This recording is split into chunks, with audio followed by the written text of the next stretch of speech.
Hey there. Happy 12th day of Christmas. I think it's fitting that we finish this Christmas journey here at the crown jewel of our campus, which is the chapel. Today is a gift from Cash York, senior here at St. Martin's Academy.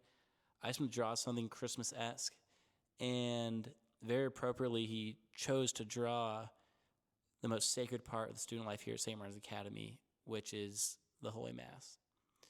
So please enjoy the drawing. There's a little background music from Mr. and Mrs. Elifson. Ryan Elifson is a teacher here at St. Martin's Academy, and his wife, Jensine, has done a lot for the community and families here in Fort Scott. So enjoy and take it away.